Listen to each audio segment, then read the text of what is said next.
Hello everyone, today is Wednesday and this is our class number 7. We will review polynomial regression in the machine learning approach with the machine learning approach. But before that, I wanted to talk about some general things that we do in machine learning, and it applies to all the models, right? Not the linear regression model or the polynomial.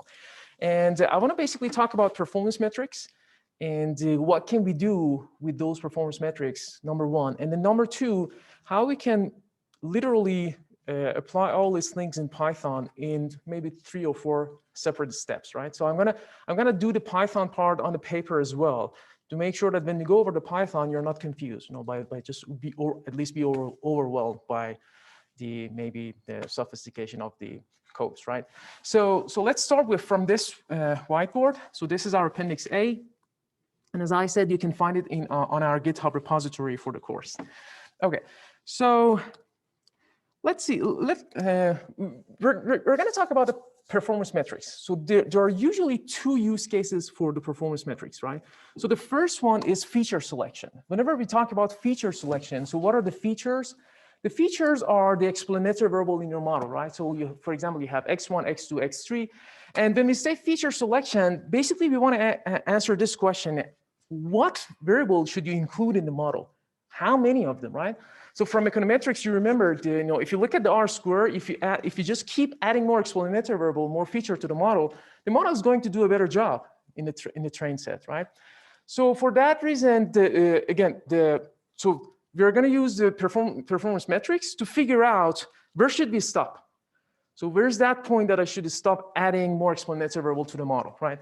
So when it comes to feature selection, the performance metrics that we can have for regression analysis, we usually look at R-square, and we can look at the MSE, mean squared error, right? So these are the 2 ones that we look into. But the problem is that we need to adjust for adding some new variables to the model, right? For that reason, we don't use R-square and MSE usually. We have to use the adjusted version. So adjusted version of R-square is our adjusted R-square, and the adjusted version of the MSE, again, if I'm only focusing on the train set, can be BIC and AIC. So what the idea, I want you to take away the main idea of what's going on. The idea of using adjusted R-square or BIC or AIC is just simply penalizing as we are increasing the number of explanatory variable, right? So imagine it all has something to do with the feature selection. How many of these variables should I add to the model? So we know that if I keep adding explanatory variable x1, x2, x3 up to xk to the model, the R-square in the train set is going to increase no matter what. The MSE is going to decrease no matter what. So in order to just control for that, make sure that doesn't happen, we have to go beyond simple R-square and MSE. So we do adjusted R-square, BIC, AIC. This is usually a statistical learning approach, right? And we usually look at in-sample performance. So in econometrics, do you remember, I always gave you one data set. I told you calculate the R-square, calculate the adjusted R-square. We never talked about in-sample, out-of-sample, train set, test set. Because usually in econometrics, you have a data set and you want to see how the model performed in that data set. And then in order to make sure that the model is not adjusting too much, you use adjusted R-square or BIC or AIC. Is this clear? So in machine learning, the story is different. So the second use case for performance metrics that we are going to focus in this class is going to be using performance metrics for tuning hyperparameters. So what are the hyperparameters of the model? For example, in polynomial regression, the hyperparameter is the degree of polynomial. It can be 1, 2, 3, and etc., right? And we can calculate the R-square of the train set. So in machine learning, remember, we split the data into train set and test set. We can calculate the R-square in the train set. If it is regression, we can look at R-square, MSE, and etc. And the MSE of the train set. But remember, guys, we never rely on these numbers in the machine learning because if you do that, your model is going to overfit the data very fast. Machine learning models are very powerful in overfitting. So for that reason, we never look at the R-square in the train set. We never look at the MSE in the train set, okay? So what's the solution? We have to report these numbers in the test set. You have to report these numbers, you have to look at the performance of the model at some data that the model has not seen before. The model has not seen the test set. It was trained by the train set, but hasn't seen the test set. So it is going to be a fair performance measure if I look at how the model is doing on something that hasn't seen before. So basically, at the end of the day, we have to report the R-square in the test set and MSE in the test set. There are other performance measures like RMSE, like, I don't know, MSA, and things like that. But the ones that we usually focus in this course is going to be one of them only, and that's RMSE, residual mean squared error. We can, we can calculate the R-square in the test set as well, see how the model is explaining the variations. But usually we stick to the MSE of the test set, and we compare models by looking at that number. The model which has the smallest MSE in the test set is the best model, right? If you want to compare the models with each other. So, however, in real world, most of the time, this MSE or R-square in the test set is not observable because maybe your test set, the labels has not happened yet, right? Think of that example so for example, I don't know, I have some information today, I want to make a prediction for tomorrow, I don't know what's the label for tomorrow, right? So most of the time, you want to estimate the R-square of the test set or the MSE of the test set. How do we do that? By doing cross-validation. So we're going to use cross-validation at the end of the day to estimate that performance measure in the test set. So if you have the test set, if the test set that you're working with is observable, which most, all the homeworks, assignments that we do in the class, all the projects, we do observe the test set. So we can calculate the R-square in the test set. We can calculate the MSE or RMSE in the test set. However, we're going to estimate them using cross-validation to make sure that it's basically, if we want to tune the hyperparameters of the model, that's what we do. We use the cross-validation and play around with the hyperparameters. For example, I look at the R-square of the test set or MSE of the test set when the polynomial degree is 1, when the polynomial degree is 2, when it is 3, when it is 4. And I see which one works best. Then by looking at that, I'll figure out, okay, maybe the polynomial degree of 3 was the answer. So in the video that I posted on the class Canvas page they used the BIC, and the BIC was used. If you look at that example, that was in that video. He didn't talk about making a train set versus test set or things like that. That was a statistical learning approach. What we do in machine learning is by cross-validation is way more powerful than that. So I don't need to be worried about penalizing my objective functions when we're adding more exponential variable. Looking at the test set performance measures is going to automatically control for that. Is this clear? So that was our first topic, which I believe many people had questions. So I think Corinne, Emily, Cooper, if you have question about BIC, if I didn't answer that, just let me know. So we are not going to use BIC in this course because we're going to report the most common performance measures like R-square or MSE for the regression analysis, but in the test set. Okay, so that was the first topic. The second one is, how does the model work and how can I apply these things in Python, right? I put together this whiteboard to just make sure that we understand what we're doing because sometimes there's confusion. There was a question that I still don't understand where the model is learning stuff, and when it's testing it on a test set, how come the model has not seen the test set? So let's talk about it. Imagine this big. We have our data, right? So this is our, let's say, square, whatever. So this square is our data. I'm going to divide it into 70%, 20, or let's say 70% train set, 30% test set. This can be 80%, 20%, 70, 30. It really doesn't matter, right? If your data set is very, very large, you can safely do 70, 30. If it is smaller, it's better to do 80, 20, right? But there is no clear cutoff number. But whatever it is, it's not going to be 50-50, right? It's going to be more in favor of the train set because that's where the model is going to learn, right? So let me actually put some numbers here. So this is our step number 1. We are going to divide the data set into train set and test set. Then the train set, so this is the step number 2, is going to be used to train the model. And guys, this is very general way of doing things in Python. So as you can see, there are literally maybe 2 or 3 lines here for all the models that we do for the course, right? So your first line of code in Python is that split the data. The second line is whatever the model you define. So you have to say if the model is linear regression, you call it from some package, right? So let's say from scikit-learn package. We say model.fit, and then you pass the train set. Do you see that? So we pass the train set to the model to make the to fit the model. So this is basically where the W stars and B stars are calculated. So when the model is doing the job, does everyone see that it's not using the test set? So the model does not see the test set when it's when it's figuring out what are the W star and B star, right? Okay, so this is a step number 2. Then step number 3, we're going to use a test set, right? So we're going to use a test set, and we do model.predict and make prediction. Look at that. You're passing the test set. And I don't need to pass the Y test, right? Because I need to pass the features, and the Y should be predicted. So I do model.predict and then pass the X test.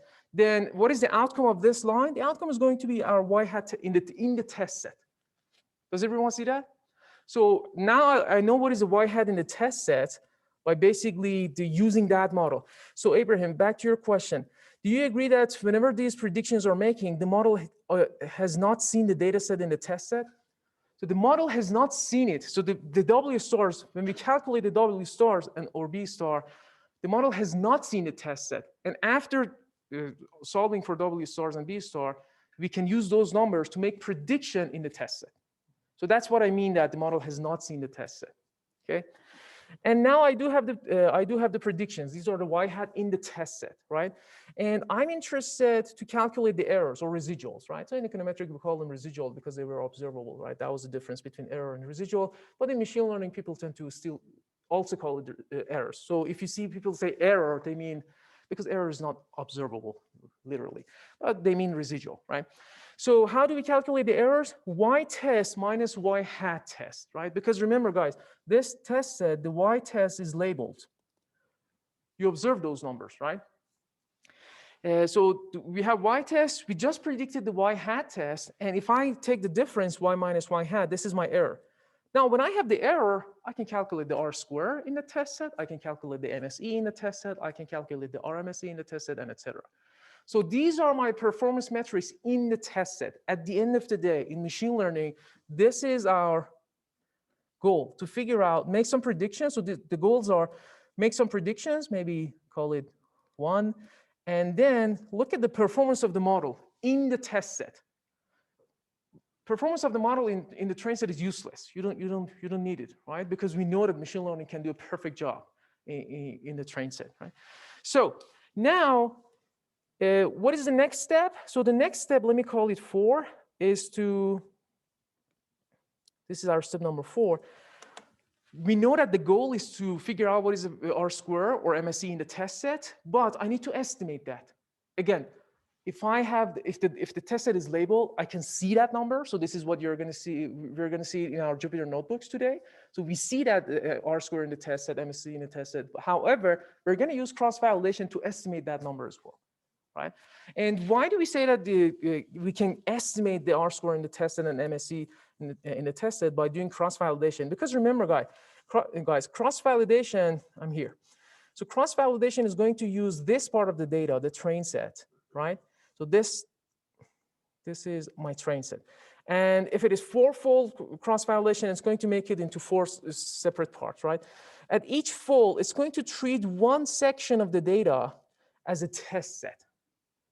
And then train the model in the new, maybe call it train set. So this people call it also validation, but it really doesn't matter. You can think of it as validation test or validation set or test set. So the model in the fold number 1 is going to be trained on these 3 squares and then be tested on this shaded area, right? I can calculate the R square. I call it R square 1, R square of the first fold.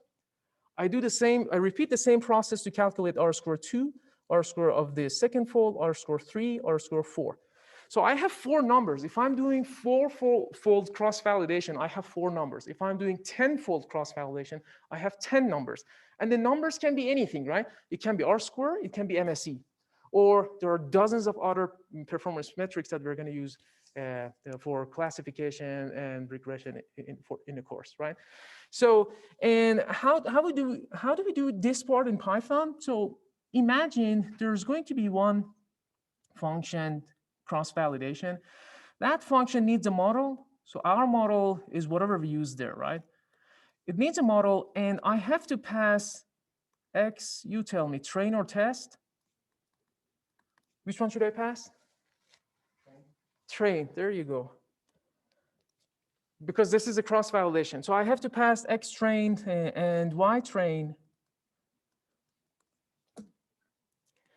And then it also requires some performance metrics, right? This is, guys, this is a code in Python or R, in whatever other language. There's going to be a function, you have to pass some features. So that's all we do in machine learning. It's function calling, it's not hard coding. And then some measure, so performance measure. I call it maybe performance measure. That performance measure can be R-squared, can be MSE. If you want to estimate the R-squared in the test set, just plug R-squared. If you want to estimate the MSE in the test set, just plug MSE, right? So this is, again, maybe step number, yeah, this is 4. We just call it 4. So there's, as you can see, and this is the case for all the models that we do in the class. There are 4 steps. Train, split the data, 1 line of code. Fit the model, another line of code. Make predictions, maybe the 3rd line of code. And do cross-validation to tune the hyperparameters. And this model, if you define a model somewhere, let's say, if you define your model is equal linear regression, I think it's like that, open close brand, then you're doing a linear regression model. If you just use random forest, you're doing random forest. If you do KNN, you're doing KNN. Does that make sense? So again, don't be scared of the application of machine learning in Python. This is literally that. So just have the big picture. And then when we go to the Python part, I may not have time to go over the details of every single cell here in the class, but I expect you to understand what you're doing. At the end of the day, we're doing 4 things. That's it, right? And then we can do visualization and maybe some other stuff. Yes, Abraham. So once you have completed the 4 steps, what are you using to compare how the train set did in comparison to the test set? You don't compare the train to the test set because always the model is going to do a better job in the train set. So there's no point of making that comparison, right? Because remember, the model has been trained by train set, so has looked at the data, so there's data leakage. So the parameters, the W stars and B stars were calculated by looking at the train set. So it's not surprising that it's going to do a better. So if I can close my eyes and say that the model R-squared in the train set is always greater than R-squared in the test set. The MSE is always smaller than the test set in the train set. Does that make sense? Okay, good question. All right, so that was, again, I put the, and this, maybe I add this, this one also on our GitHub repository. Maybe you want to see the steps 1, 2, 3, 4. But is there any question? So I hope that Cooper, Quinn, I hope that, and Abraham, I hope that I answered all your questions. Okay. Then Ryan and Fernando had some question about bias variance trade-off, and still having a hard time understanding it. But let me just close out the whiteboard, and then I'm gonna go over the slides and talk about the bias variance here as well. So this is our class number 7, polynomial regression. So there's only 4 slides. We have seen this model before. It's linear regression. The loss function is the same. Everything is the same. But we're going to just make a little change and add polynomial features to our explanatory variables, right? So the polynomial regression is a special case of our multiple linear regression model. Nothing new here. We are going to create new variables. No. Our x1 is going to be x, x2 is going to be x squared, x3 is going to be x cubed, and etc. And as you can see, so think of this x as education. So I have education, education squared, education cubed, education to the power of 4, and etc. Right? So these are my new feature space. How many of them can I have? Let's call it D. So the dimension is going to be D. So I'm going to have d of these x1, x squared, x cubed, and x to the power of t, right? So we are not interested in the coefficients. At the end of the day, guys, because W1, W2, maybe W3, let's say I have polynomial to the degree of 20. So I have 20 of these W's, right? It doesn't make any sense to, if I want to interpret those numbers, right?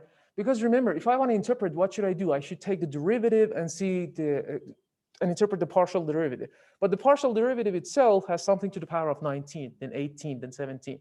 And it's going to be very swingy, going up and down, up and down. So there's no point when it comes to interpretation. And we are not really interested in those coefficients, right? At the end of the day, what we care is that how good of a fit is that line that polynomial regression is plotting for you, okay? So W is the d-dimensional vector of parameters. B is real number, and D is the polynomial degree. We either fix the D at some reasonably low value. So when I say fix the D, so let's say the polynomial degree should be 5 or 6. You don't go to 20, 30, 50. You can, but it's really, there's no point of doing that, right? So you either keep it reasonably low, or you can trust the data and just tune this hyperparameter. Guys, this is our hyperparameter, right? By doing cross-validation. So when I do cross-validation, what's the goal?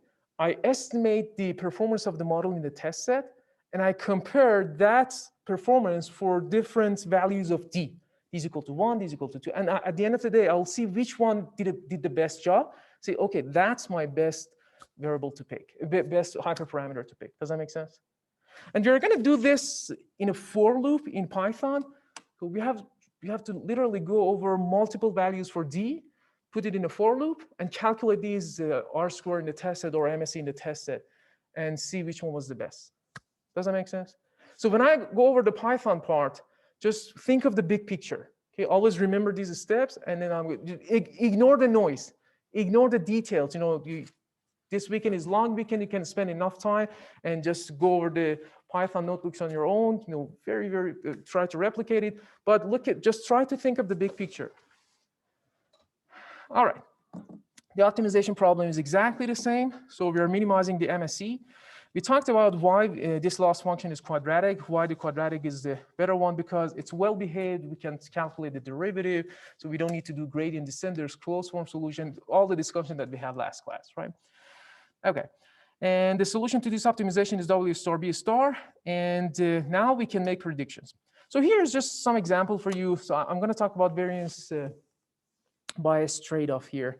We call it model variance and bias, model bias, right? So let's say the raw data are these black dots. Is it black or purple? I think it's purple. So these are the raw data, right? I can fit a nonlinear fit by doing polynomial regression, right? So the green line is third degree 3. The blue one is degree 5. The ninth one is degree 9, right? So which one do you think has the smallest bias, model bias?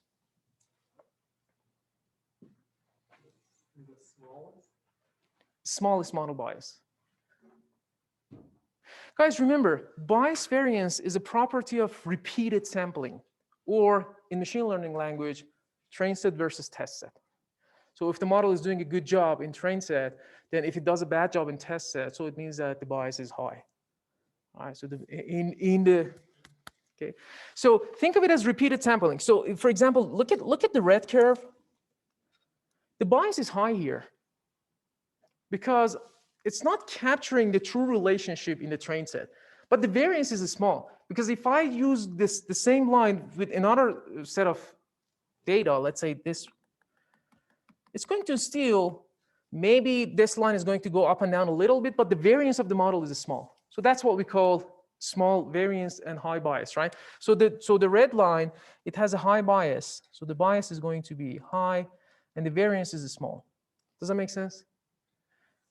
On the other hand, when you look at the green one, so the green one seems to be a very close fit to the real data, but this is a train set. So it's capturing the pattern in the data very well. So the bias is small.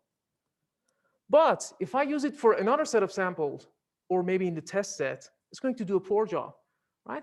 So the variance is going to be the variance is going to be high, because in the next set, this line is going to change. So it's not going to be maybe like this. So it's going to be a huge change. Maybe it's going to have to capture something like this. Does that make sense? So the variance of the model is going to be high. Okay, so that was the bias variance trade-off. Guys, again, remember, bias variance is a concept for repeated sampling or test set train set, if you want to put it in machine learning language. Okay, polynomial regression evaluation metrics. The evaluation metrics are exactly the same as the linear regression, because these are regressions. And the one that we're really interested in application is RMSE.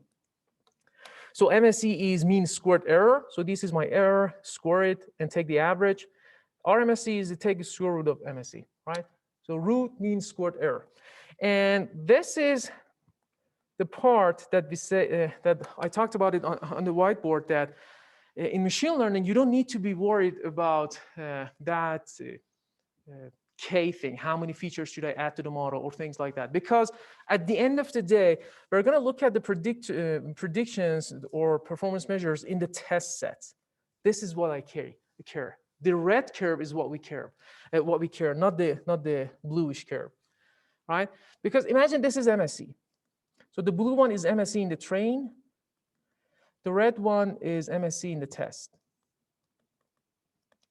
At the end of the day, because we only look at MSE of the test, we only look at model performance in the test set, we know that at some point, if you make the model more complex, if you make it more and more complex, maybe to the degree to the power of 5, 6, 7, 8. So imagine for polynomial, this is degree 1, this is degree maybe 20.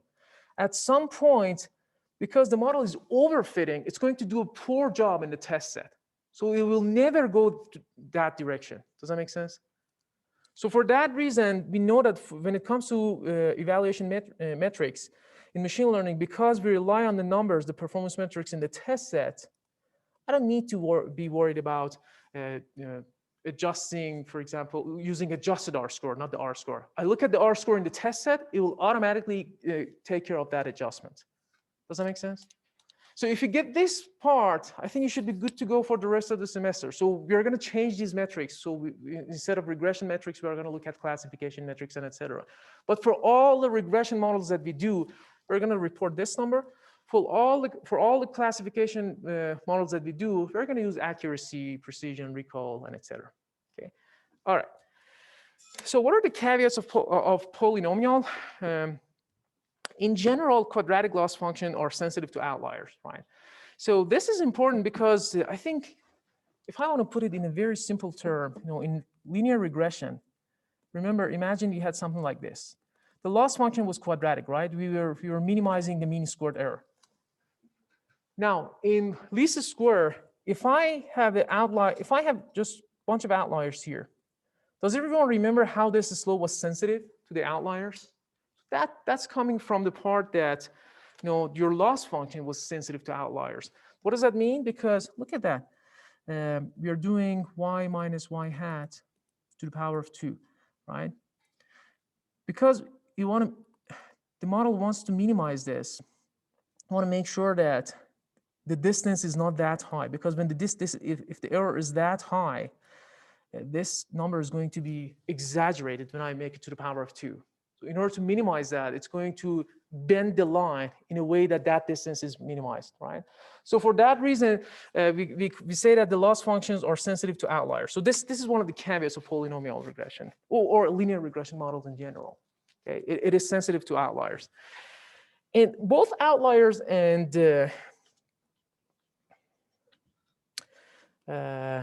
what was the name?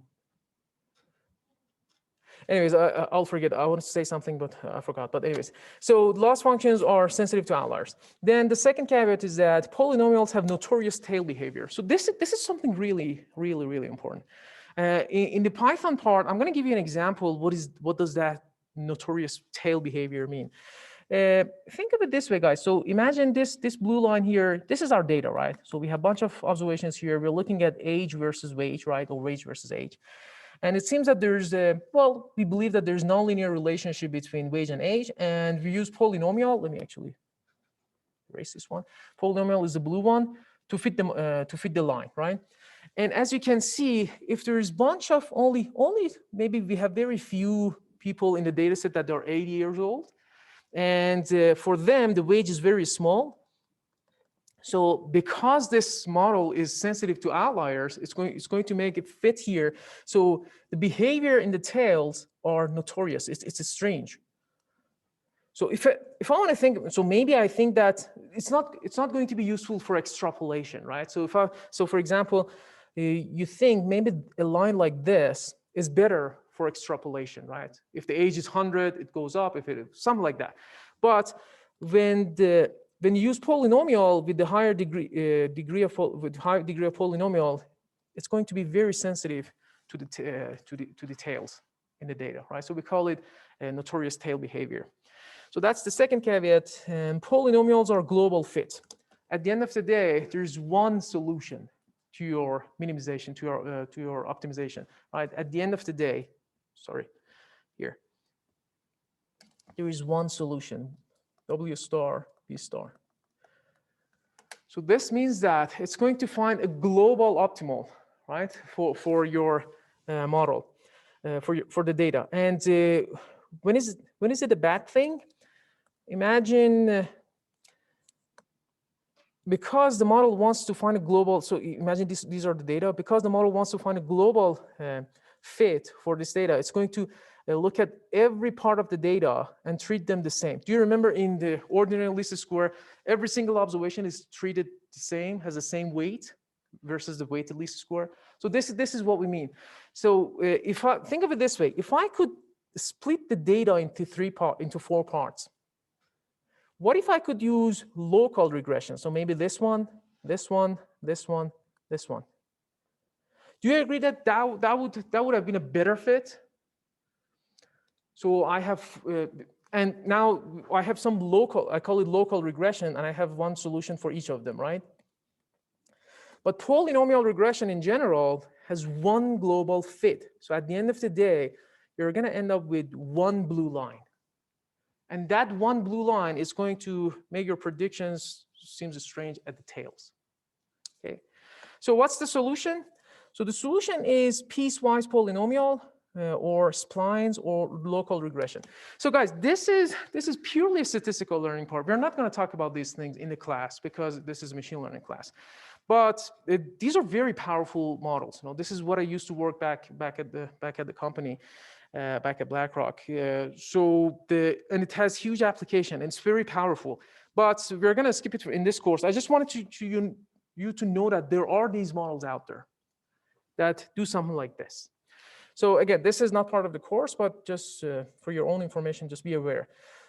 We can have piecewise cubic models, continuous piecewise cubic models, cubic splines, and linear splines. And so the difference between the two is that, you know, we are going to come up with a cutoff point. The cutoff is subjective. So maybe in the data, you see that there's a different behavior when the age is less than 50, greater than 50. And then we fit a polynomial model to that, right? But because we don't like this non-continuous behavior of the derivative here, let's make it continuous. So this is how we do. Now it is continuous, but it's not differentiable. So let's make it both continuous and differentiable. We call it a spline. Right? But the idea of doing a spline, so this is at the end of the day, this is the model that works perfectly, is that we want to control for the structural changes in the data. Does everyone see the motivation here? This is very powerful. But in machine learning, or at least in polynomial linear regression models, we don't do that. Okay. All right. So that was the slides for the class. Is there any question from the slides? If not, let me go ahead and share my other screen. We want to cover the Python part. Yes. Oh, okay, yeah. I think let me finish up. The TA for the course, Heber, has some comments about the homework. Thank you so much for reminding me. Yeah. Okay. Remind me again. I appreciate it. Okay, so let me see which screen is best to share. Actually, I'm gonna look at the HTML versions. Hopefully, you don't need me to code it. But if you do, I have to log into my office computer, but let's go with this way. Okay, so I'm gonna go ahead, go to the folder for the class. I'm gonna open up two files. The first one is linear regression. This is what I promised you that we are gonna finish. And the second one is polynomial regression. And now that you know what's happening behind the scene, theoretically, the Python part should not bug you that much, okay? Okay, so let's finish up our linear regression model, and then we will jump into the polynomial. Always think about that 4 steps, right? Split the model, split the data, train the model, make predictions, do cross-validation. These 4 steps. Okay, so let's do that. And we are always interested to see what are the performance metrics in the test set. And we estimate that number by doing cross-validation. So if you only learn this, maybe the 5 steps, you should be in good shape. The rest of the course we talked about different models. We changed that loss function, we call it different model, okay? All right. So I think last time we talked about, what data set did we use? The Boston data set, right? So we used the Boston data set, which was one of these built-in data set in the scikit-learn package. So we show how we can make a data frame out of it. So then this is how we made a data frame. And at the end of the day, we were interested to make prediction for the price. These are the price for different cities, for different towns in Boston. So I think the data set has 503 towns in Boston. So we are going to have 503, these are the average prices in $1,000, right, for each town, right? At the end of the day, we want to make prediction for the prices for each town by looking at these variables, maybe the crime rate, and this was residential units, industrial units. This is close to that river or not. The level of nitrogen dioxide, something like that. And then this was a dummy variable, I believe. And we have age of a house, distance from downtown, something like that. And then you can think of it. We can read the documentation and remind ourselves what were they, right? So tax and pupil to student ratio. And this was some function of black normalized black dummy variable, not dummy variable, but normalized black. And then LStat was our, what was it, low status population. Where's LStat? Yeah, lower status of the population. So we know that it has negative correlation with the price, right? All right, so that was the data set. We look at some EDA. So we talked about the correlation, and for example, we look at the relationship between price and LStat, and not surprisingly, when the LStat is higher, the price is going to be lower, but the relationship is nonlinear, right? And we can do polynomial for only this LStat and see what's the best degree for polynomial, right? So you can do it as an exercise for yourself, but you have a homework which work with other data set. But for fun, at home, I want you to look at price versus LStat only and try to come up with a fitted model. I believe degree of 2 is going to do a perfect job for this example, right? Okay, then guys, remember the steps. Step number 1, train test. So do not get lost in the technical part of the cells. At the end of the day, you're going to copy and paste it from my notes, or you can dig deeper, spend enough time at home, try to replicate and understand what's happening. But in the class, I'm going to just read through it very fast because there's no point of doing the Python part. So maybe you want to learn it in R, maybe another language, right? So we are going to train so this is step number 1, train test split. So you have to define your Y variable. So this is the price, X variable, these are the features. We're going to drop price and keep everything else. So literally out of this data set, where is it? Price is going to be my Y variable, and everything else are the features, X variable, right? So this is what we did. Then we are going to test, split the data. Here I said that the test size to be 20%. The reason that I did 20% because remember we have only 500 observation. I need enough observation for the model to be trained properly. Right? If I had thousands of them, so for example, in one of the homeworks that I put together for your next week, you have enough observation. So I want you to do 30%, 70%, not 80-20. Okay. And now the data and the output of this train test split is X train, X test, Y train, Y test. So we can look at any of them if you want. So for example, X train. You see, this is randomly shuffled through the data. And now the model is going to use this part to learn the pattern in the data, right? And step number 2, remember, come up with a model. We call it regression model, and this is linear regression. We use linear regression from scikit-learn package. Now fit in the train set. Is everybody following? Fit in the train set, predict in the test set, call it y hat. Now you can make a nice table and look at actuals versus predictions, and you can calculate the residuals. Is everybody following? It should be very straightforward. Just think of the big picture, steps. So train the model, test the model, make predictions in the test set, and of course the last step is going to be test the model. That's it. Test in the test set. So then you can look at the coefficients. Again, guys, in machine learning, we are not really interested to look at the coefficients and look at the test statistics and etc. It depends. If you want to bring interpretability on the table, you have to look at these numbers, look at the t-stats and etc. But usually the use case for machine learning is just make better predictions. So if you want to look at the coefficients, so this is how we can do that. We can look at the intercept. So these are our W's, W stars. So W stars comes out of this one line, this one line. When the model runs this one line, it's going behind the scene, it's minimizing that loss function and generate this W star and B star. So this is W star, this is B star. So the W is stat line, we would say the betas, right? Yeah. The W stars are the beta hats in econometric language, yeah. Then again, I just made another data frame to show you if you want, you can, this is not one built-in function in Python in scikit-learn package, so you have to do it manually. So I just manually constructed the data frame. I wanted to look at the features versus the coefficients. So at the end of the day, Abraham, to your point, this is going to be my beta hat 1, beta hat 2, beta hat 3, beta hat 4, etc. Okay, but you see, I don't see the t-stats, I don't see the p-values, so it's the machine learning package, the scikit-learn package is not designed for that. You can construct them manually, but it's not designed for that. Okay. Now we get to the last step, which is evaluation metrics. So we have to look at R-square. We can look at R-square and the MSE and RMSE in the test set. We are interested in those performance metrics in the test set. So if you want to report the R-square in the train set, you can. So the R-square in the train set was 75%, but the R-square in the test set was 69%. So again, Abraham, back to your point, am I surprised here? Not at all. The R-square in the test set is going to be always less than the R-square in the train set. The model is going to always do worse in the test set. Okay. Then we can calculate the adjusted R-square. I just showed it to you how to do that, but we're not going to do it in machine learning, right? Because we know that cross-validation is way more powerful than doing adjusted R-square. So I just leave it here for those of you who are interested to see how we can do adjusted R-square.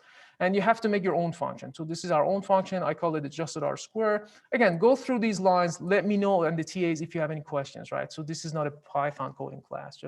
And I'm quite confident that you will figure it out. I'll look at your homework 1 and 2. You're doing awesome. Okay. And then MSE and RMSE. So we made a data frame up there. We call it predictions, right? And then so in that prediction we have y hat, and residual.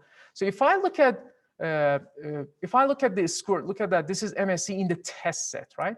So MSE in the test set is we squared the errors and then take the average.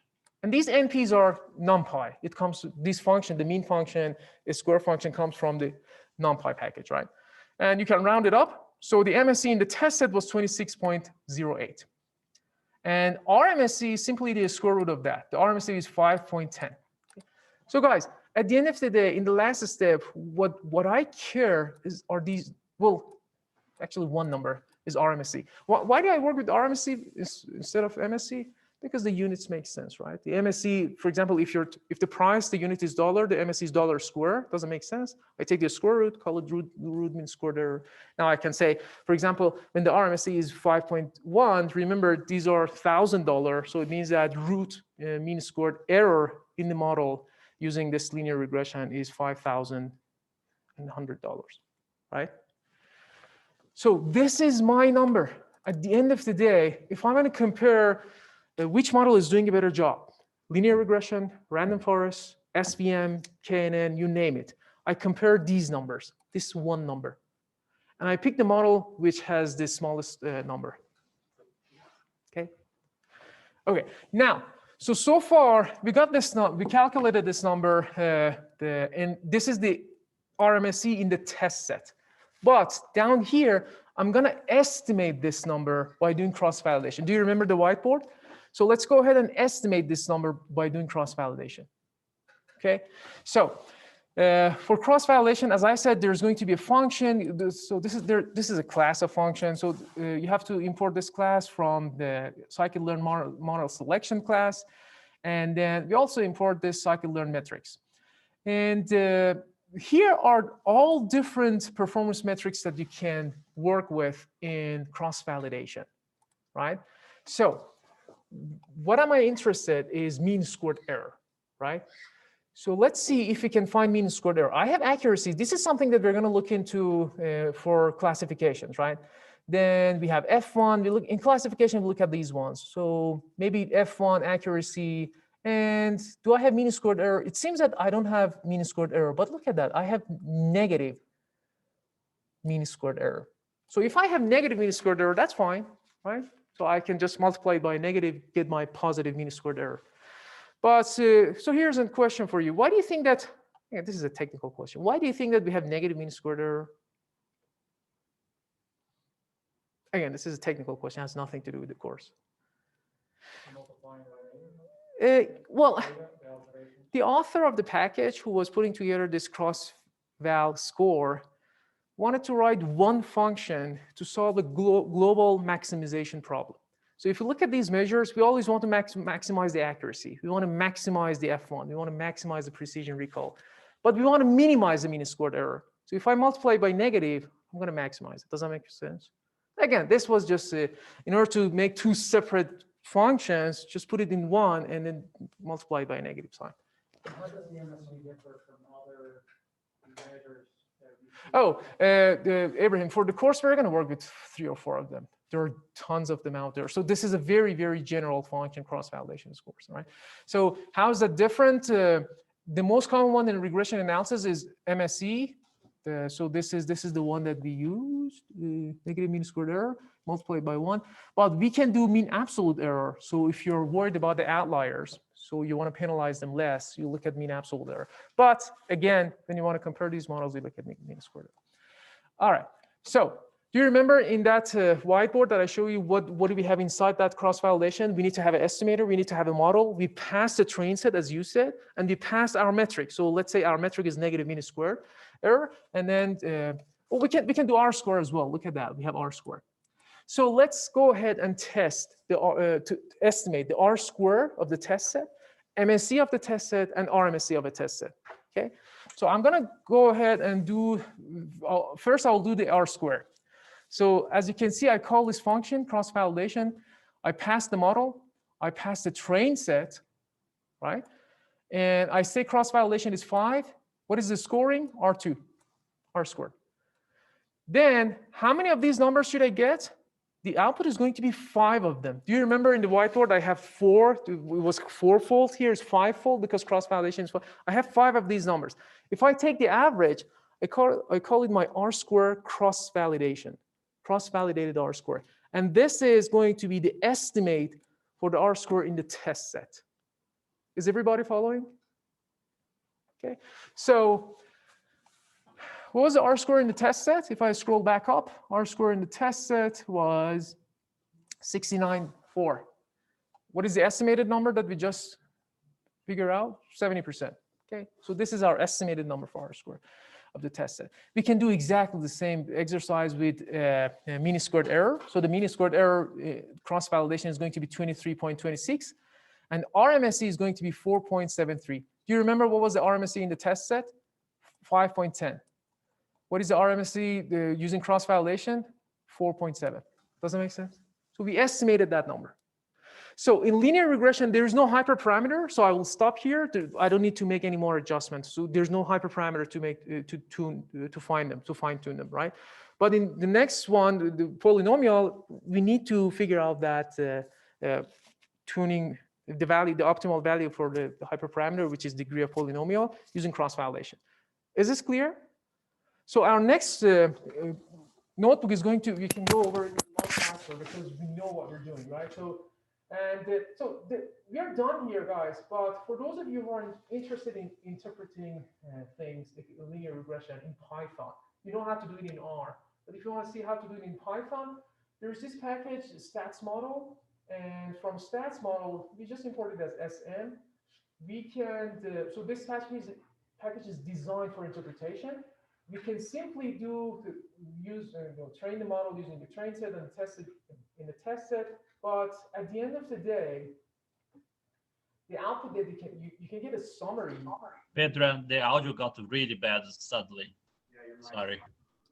Oh, sorry. Thanks so much. I got excited, I guess. So again, we don't need stats model for the course, but if you're interested how to do that, look at the summary of the stats model package. It's very, very comprehensive. It's like the tables in R we had, right? So we had the coefficients, we had T, we had p-values, we had R-square, adjusted R-square, AIC, BIC, you name it. But scikit-learn package, none of these things are reported by default. There's a reason, because we don't need them. Is this clear? All right. So this was our linear regression. Let's work on our second notebook, polynomial regression. And this is the one, the takeaway of the polynomial regression for you guys should be using cross-validation, not only for estimating the MSE in the test set, but also to tune the hyperparameters. So this is a new thing that we do for polynomial regression. Okay. So polynomial regression, let's have some fun. I'm going to go ahead and say that I am the omnipotent, maybe, I don't want to say God, but whatever. Here, I know the true relationship between my X and Y variable, okay? I know, I have full power. I exactly know what's the relationship between my X and Y. And it's X plus 2x squared minus 3x cubed. So at the end of the day, and I'm going to generate some random data based on this true model, right? So let's go ahead and do that. I'm going to use this random function, and we are basically generating 100 random numbers from standard normal distribution. And then look at that. I'm going to say y, so x is equal to those 100 random numbers. Y is equal to x plus 2x squared minus 3x cubed plus some noise. This is what you see in real world. In real world, you see this is x, this is y. You see something like this. But now that you are the creator of this data, you know behind the scene what is the correct degree of polynomial? 3. So you know it. But in real world, you don't know. Let's use cross-validation and see if that cross-validation can figure out what should be the correct polynomial degree. Is the question clear? Okay. So. Here I did another scatter plot. So the black line is the true model, and the dots are simulated. So these are the simulated observations. Again, in real world, you will get these blue lines. This black line is unobservable. The true relationship between x and y is unobservable. But here we have the power. We can observe that. Okay. So let's do polynomial regression. So for polynomial, you have an x variable, right? So you have to use a function to make that x to x to the power of 2, x to the power of 3, x to the power of 4, etc. Right? So and that function is called polynomial feature. So when I say polynomial feature and pass a degree, I save it as a poly, right? Then I can go ahead and generate x poly. These are, again, I haven't, guys remember, I have x, and x is 100 numbers, 100 random numbers. And now I'm generating this x poly by using the object that I just defined here, and we do fit transform. If I do fit transform and I pass that x, I will get something like this. At the end of the day, what is this part of the code is doing is take your x variable, this is my x variable, and then add a constant, and this is x squared, x to the power of 3, 4, 5, 6, 7, 8, and 9. Does that make sense? So this is what the poly dot fit transform is doing. Okay. And y goes to the 10 because I defined degree to be 10. All right. Now I can construct the model. Remember, what do we need? B plus W1x plus W2x squared plus W3x cubed, and etc. So I have my x squared, x cubed, and etc. Right. So this is how it. Now going over the steps one more time. Split the data. Steps are exactly the same. So I'm going to split the data, use 70-30% ratio. And then step number 2, define your model and fit in the train set. Step number 3, come up with your y-hats, make prediction in the test set. Then come up with a nice table. You have y in the test set, y-hat in the test set, residual. Now we can actually add this fitted line to our to the previous graph that we have, right? So let's plot the train data regression function. I want to plot the regression function in a train set, right? Remember, the black one was the true relationship between x and y. The green dots are the observations, and this is what the model predicted. So this is a polynomial model with degree of 10. Does everyone see that? Do you see that it has notorious behavior in the tails? It's going up. It's not a good extrapolation. Does that make sense? So that was one of the caveats of polynomial. So if I increase the degree of the degree of polynomial, it's going to overfit in the train set, and this is the problem because it's going to come up with a global fit. It's going to have a strange behavior on the tails, right? All right. Now, next step, we want to make some. First of all, we are always interested in the MSE in the test set, but we can calculate the MSE in the train set as well. So if you look at the MSE in the train, it's 94.8. MSE in the test, how ridiculous is that? Do you see that? The model is doing a very good job in the train set. But if I plot how the same model is doing in the test set is doing a very, very poor job. And we realize that by looking at this MSE in the test set. Now, do you understand why I say that you don't need to be worried about adjusted R-square? Because when you're calculating these metrics in the test set, it's going to automatically control for that. Are we good? All right. So, guys, now, so what is the last step? I want to go ahead and do cross-validation and just repeat everything that we did maybe 10 times when degrees equal to 1, 2, 3, 4, up to 10. In computer, we can use for loops, right? So I can make a function and put it in the for loop to do this. So again, if you want to hard code it, you can replicate these maybe 17 cells 10 times. But what if you want to test 20 of the degrees, 100 of degrees, right? So that's not the correct way of looking at these things. So we are going to make a function. I just call it all-in-one function. And I encourage you to go over every single line of this function at home, right? So basically, I'm going to put together everything that I did up there in one cell, and I make a function out of it, right? So we have to import the packages, and you can always use this. So this is something that I put together. I call it my polynomial regression. You can use my function. You can come up with yours, but for the homeworks of the class, you can. It's totally fine. Just use my function, right?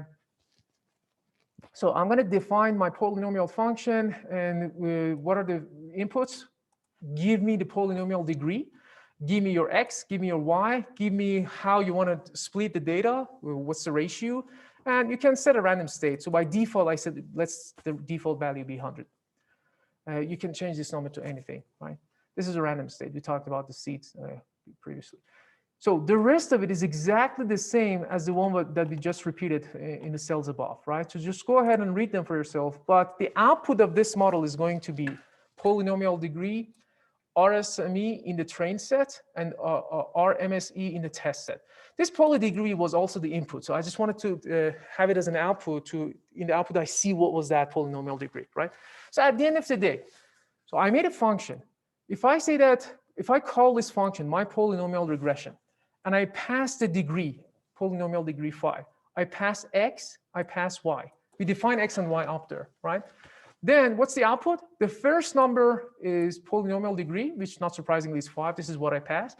But the second number, this is RMSE in the train set. This is RMSE in the test set. Does everyone understand what the function is doing? Okay. Now, if I change the degree, now the degree is going to be 1, RMSE in the train set, RMSE in the test set. Now, let's make a nice table and check what is the RMSE in the train set and test set, for 5 different degrees, right? So I make a for loop, go from 1 to 5, and then basically I'm just using that function in each loop. And the polynomial degree is going to be iterated from 1 to 5, right? Okay, so now look at that. I want you to stare at this table and tell me what is the best, first of all, what is the best degree for the polynomial in this model. So first of all, which one do you should look at? RMSE in the train or RMSE in the test? Test. Are you surprised that RMSE in the train is constantly decreasing? No. If I increase this k, the degree of polynomial to 100, the RMSE can get very close to 0, but not always 0 because there's noise. Do you remember that irreducible part of the noise? So I don't look at RMSE of the train. I look at the RMSE of the test. So if I look at the RMSE of the test, what is the optimal number for degree of polynomial in this model? Just stare at this table and tell me. 3. Does that make sense? Is everyone following? Abraham, so we want to go with a model that has the smallest RMSE because that's a root mean squared error. We want to minimize the errors, right? Guys, what's the answer? 3. You see how beautiful it was able to figure out what was the answer? I was God. You know, I knew that the true relationship between x and y was polynomial to the power of 3, degree of 3. And if I have the test set, if the test set is labeled, which is the case here, and most of our examples in the class, I can use cross-validation. Well, yeah. We haven't used cross-validation yet, but I can, in the test set. So we use cross-validation for estimating this number, right? If I have the RMSE in the test set, I'm done. I can plot them, and I see where's this RMSE in the test set is minimized. That's the answer, right? However, we just talked about it that this RMSE of the this is our ideal case, but many times we need to estimate that number, and we're going to estimate that number by doing cross-validation and repeat exactly the same process and see what does the cross-validation suggest. Is everybody on board? What we're going to do? Okay. Now, actually, I gave you a challenge here, and then I also gave you the answer as well. So instead of writing this for loop, maybe this is too much, you can do it in one line by doing least comprehension. This is just a more efficient way of coding, again, for those of you who are interested.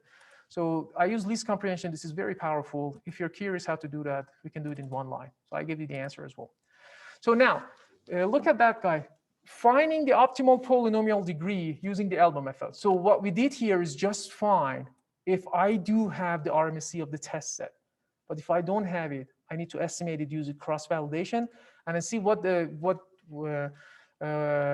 is the smallest RMSE in the cross-validation, and I pick that polynomial degree. Okay. So we're going to do cross-validation. This is nothing new. We have seen that. So again, I need a model. Look at that. I need a model. I need to pass the train set, and I need the scoring is going to be negative mean squared error, right? So this is going to give me, cross-validation is 10 numbers. These are negative, so I have to multiply them by a negative, so to get a positive one and take the average. So this is mean squared error of the average. If I take the square root, I will get the RMSE in the cross-validation. So can you see that the RMSE of the cross-validation is 18.83? Okay. Now, so this was the case when polynomial degree was 10. When polynomial degree, I think, yeah, it was 10, the RMSE in the cross-validation was 18.83. Now, so this is the last part. So this is going to be a little technical, but try to, again, maybe stare at this cell for an hour or half an hour to figure out what's going on, and let me and the TA know if you had any question. But basically what I'm doing, I'm repeating this process multiple times for different polynomial degrees. So if polynomial degree is equal to 1, give me back the estimated version of RMSE in the test set, which is RMSE cross-validation. If polynomial degree is 2, give me RMSE cross-validation. If it is 3, give it, and then I want to compare them, right? So the output of this cell is going to be RMSE cross-validated, and these are the numbers. 1, 2, 3, 4, 5, 6, 7. Now, if I plot them, this is what I get. So by looking at the RMSE of the cross-validation, I want you to look at this graph and tell me what is the optimal polynomial degree.